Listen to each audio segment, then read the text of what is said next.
भारत में शराब का कारोबार सिर्फ बोतलों का कारोबार नहीं है, ये टैक्स का कारोबार है, ब्रांडिंग का कारोबार है और अब एथेनॉल और ग्रीन फ्यूल का भी कारोबार बन चुका है। आज कहानी एक ऐसी कंपनी की जो देसी शराब से लेकर प्रीमियम विस्की और एथेनॉल तक का बिजनेस कर रही है।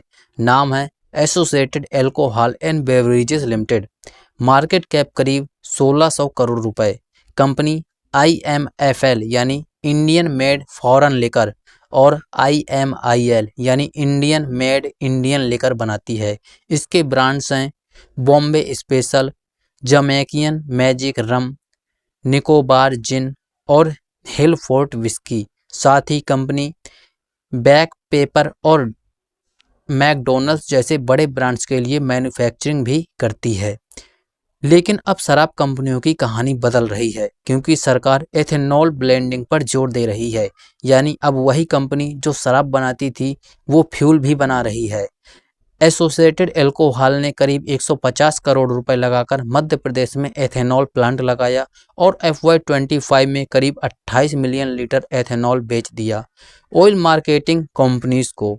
कंपनी अब प्रीमियम सेगमेंट पर फोकस कर रही है। Gin, premium brandy, tequila, ready to drink beverages, यानी भारत का शराब बाजार धीरे धीरे प्रीमियलाइजेशन की तरफ बढ़ रहा है। कंपनी का सबसे बड़ा मैन्युफैक्चरिंग कैंपस 150 एकड़ में फैला है, 41 बोटलिंग लाइंस और सालाना करोड़ों केस की क्षमता।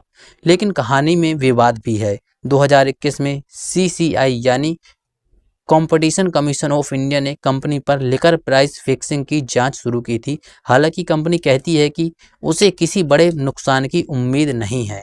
अब बड़ा सवाल यही है, क्या एथेनॉल और प्रीमियम लेकर कंपनी की ग्रोथ को नई रफ्तार देंगे या रेगुलेशन और कंपटीशन इस सेक्टर की मुश्किलें बनाए रखेंगे? क्योंकि भारत में शराब का कारोबार हमेशा प्रॉफिट और पॉलिटिक्स दोनों के बीच चलता है। दोस्तों, यही थी इस कंपनी की कहानी।